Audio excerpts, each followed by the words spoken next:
Погони – это одно из самых зрелищных, но в то же время опасных преступлений на дорогах общего пользования. Редко удается стать свидетелем чего-то подобного в реальном мире. В некоторых странах на федеральных каналах прерываются телепередачи и в прямом эфире освещают СМИ с места событий, или даже с вертолета.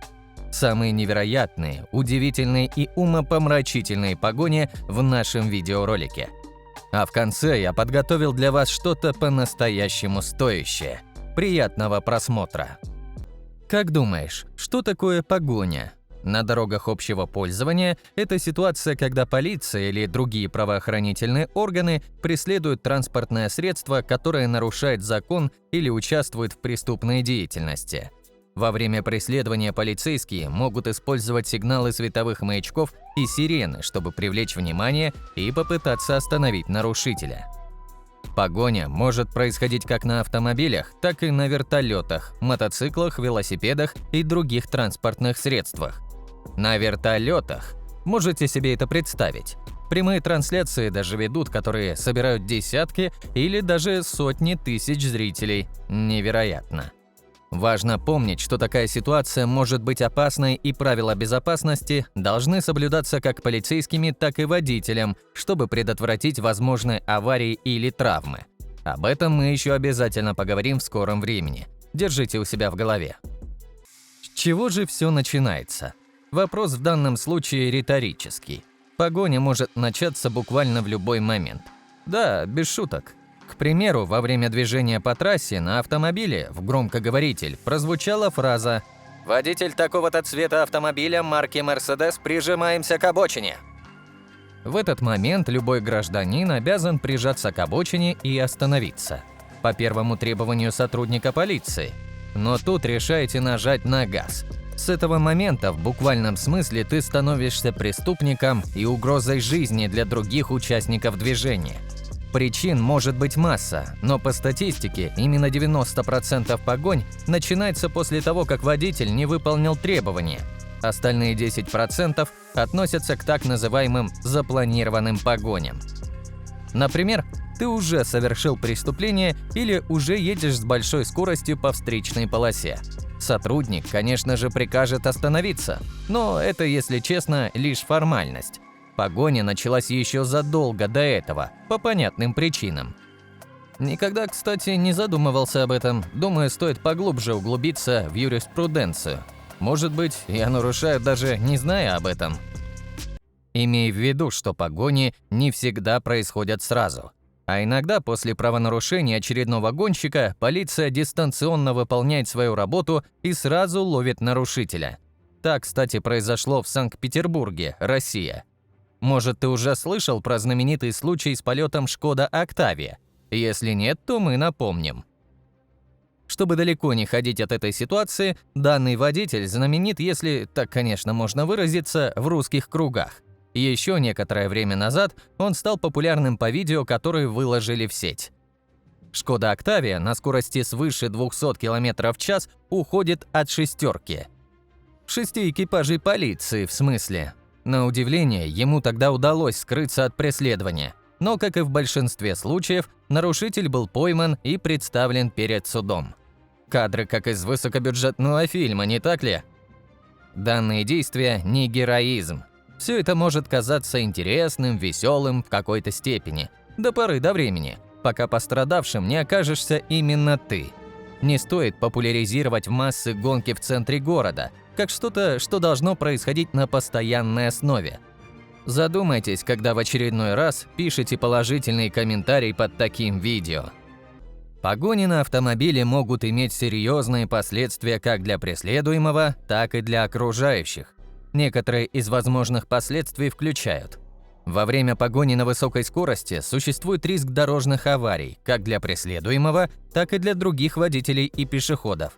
Несоблюдение правил дорожного движения и опасные маневры могут привести к серьезным травмам и даже смерти. В результате погони водитель может потерять контроль над автомобилем из-за высокой скорости, неправильного поворота или столкновения с препятствием. Это может вызвать опасные ситуации, включая съезд с дороги или переворот автомобиля.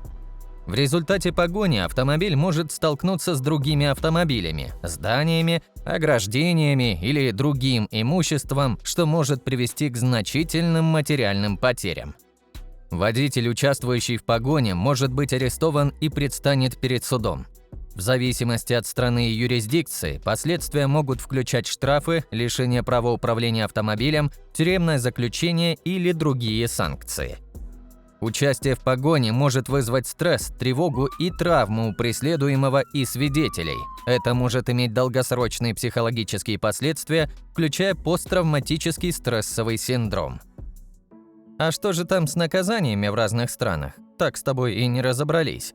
Наказание за уход от погони может различаться в разных странах и зависит от законодательства каждой конкретной страны. Вот некоторые примеры. В Соединенных Штатах Америки уход от погони считается преступлением и наказывается в зависимости от тяжести преступления, которое привело к погоне. Это может включать штрафы, лишение права вождения, тюремное заключение и даже уголовное преследование. В Великобритании уход от погони также считается преступлением и наказывается согласно законодательству о дорожном движении. Это может включать штрафы, лишение права вождения, тюремное заключение и также уголовное преследование. В Германии уход от погони тоже является преступлением и наказывается согласно немецкому уголовному кодексу. Как и в предыдущих странах, штрафы, лишение права вождения, тюремное заключение. И если подытожить, по большей части наказания очень серьезные, поблажек не дают никому. Собственно, и представить сложно, когда подобные нарушения можно оправдать. Возможно, если у человека случилось горе. Может, он помогает кому-то, везет женщину в больницу, которая потеряла сознание. Тогда превышение в теории оправдать возможно. Дело случая. Вот мое личное мнение. Наконец-то мы перешли к самым зрелищным погоням 21 века. Предлагаю разделить от самых скучных, если так, конечно, можно выразиться, до самых невероятных. Открывает 6-е место в нашем списке погоня по автостраде. 27 июня 2023 года примерно в 14:30 диспетчерская полиция штата Арканзас получила звонок в службу 911 о серебристом легковом автомобиле «Линкольн», двигавшемся в южном направлении на высокой скорости. Начальник полицейского управления находился недалеко от места происшествия. Через несколько минут ему передают информацию о данном правонарушении. Когда автомобиль проезжал мимо, он сообщил, что пытается его догнать. Автомобиль правонарушителя двигался со скоростью свыше 200 км в час, продолжая движение на юг. В какой-то момент один из офицеров решается совершить пит-маневр, ударяя автомобиль в левую заднюю часть. Линкольн разворачивается на 180 градусов и врезается в ограждение на огромной скорости. Уже через несколько секунд подозреваемый будет арестован. На переднем сидении при обыске будет обнаружена бутылка с прозрачной коричневой жидкостью, предположительно являющейся ТГК маслом каннабиса. На водительском сидении была обнаружена также трубка для курения. Служба скорой помощи оказала первую медицинскую помощь пострадавшему. Калифорния. 18-летний подросток, разыскиваемый за убийство в Техасе, и двое несовершеннолетних были арестованы после того, как совершили невероятную и агрессивную погоню, которая закончилась в районе Санта-Клариты.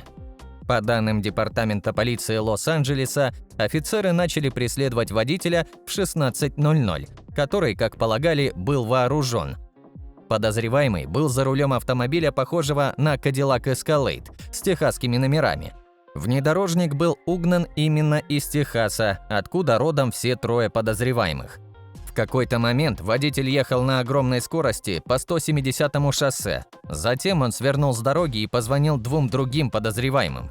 Камеры запечатлели, как один из убегающих пытался скрыться, но он быстро запрыгнул обратно в машину, как только понял, что приближаются полицейские. Погоня длилась около 15 минут, прежде чем двое подозреваемых были в конечном итоге взяты под стражу. Позже на 118-й трассе был обнаружен пистолет, хотя офицеры не уверены, кому он принадлежит. Лос-Анджелес. Мужчина врезался в патрульную машину шерифа, протаранил другие машины и угнал несколько транспортных средств во время отчаянной попытки скрыться на улицах города, округа Оранж. В какой-то момент было замечено, как подозреваемый бросил один угнанный автомобиль и ворвался в дом одной семьи, пытаясь скрыться. В здании были члены семьи и домашние животные. Случилась драка. После этого нарушитель украл ключи от служебного грузовика, проломил ворота и скрылся. Во время погони подозреваемый был прижат полицейской машиной. Вместо того, чтобы сдаться в этот момент, он включил задний ход на угнанном автомобиле и снова врезался в патрульную машину. В конце концов, получив достаточно места, чтобы развернуться, вновь скрылся. Инцидент длился почти 1,5 часа. В прямом эфире люди обсуждали погоню и делились своими эмоциями. В конце автомобиль врезался в заправочную станцию, где полицейские уже смогли его окружить и произвести арест. Подозреваемые в ограблении Bank of America. Сразу после 10 часов утра, когда помощники шерифа округа Лос-Анджелес преследовали их на юг по автостраде номер 5. 2 из 4 подозреваемых в ограблении выпрыгнули из машины для побега. 2 других остались во внедорожнике. Полицейские продолжали погоню. Когда они добрались до южного Лос-Анджелеса, подозреваемый на заднем сиденье выбрасывал деньги из окна. Жители выбегали и брали в руки наличные, даже перед полицейскими машинами. «Не каждый день кто-то проезжает по городу и выбрасывает деньги», – сказал очевидец полиции. Автомобиль подозреваемых был остановлен в районе Вернон-авеню в 11:23 утра, когда их зажал серебристый грузовик. Полицейские немедленно вытащили обоих подозреваемых из автомобиля. Жители хлопали и махали нарушителям. На месте происшествия царил хаос. Как сообщила полиция, некоторые люди вернули деньги. По сей день эта погоня остается самой обсуждаемой и самой невероятной в истории погонь за все время. Хотели увидеть, как происходят погони от первого лица? Именно от лица нарушителя? Информации не так много. Знаю, что погоня проходит в Нью-Йорке. По поводу автомобиля не могу дать комментариев. Но, судя по звуку, что-то по-настоящему мощное, порядка 300 или 400 лошадиных сил. Все начинается с первых минут ролика. Автора видео останавливают на перекрестке одной из улиц Нью-Йорка. Джонни Бой, наш главный герой, решает нажать на газ. Так началась погоня длиной в 8 минут. Средняя скорость движения в городе порядка 100 км в час. Через 3 минуты, свернув направо, Джонни Бой оказывается рядом с автострадой. К сожалению, трафик не позволяет ему скрыться, очень уж большие пробки. Задевая ограждения, знаки и прочие сооружения, ему удается ненадолго оторваться. На скорости более 120 км в час по обочине. На 5-й минуте полицейский пробует совершить пит-маневр, врезаясь в главного героя этого видео, но ничего не получается. Едва объехав грузовой автомобиль, он обгоняет водителя такси, который не успевает пропустить полицейских. Так у Джонни появляется лишние несколько секунд, которые и сыграют ключевую роль. Уже через мгновение автомобиль въезжает в центр города, где через несколько кварталов ему удается скрыться. На этом видео заканчивается. Более 800 тысяч просмотров. Видео опубликовано 21 сентября 2023 года. Думаю, хотя бы раз ты уже слышал о данной погоне. По моему личному мнению, круче этого уже не будет. Целый сценарий для полноценного короткометражного фильма. Лос-Анджелес. Опасная скоростная погоня за угнанным ягуаром. Во время погони подозреваемый ехал со скоростью более 160 км в час, когда полосы движения были в основном свободны.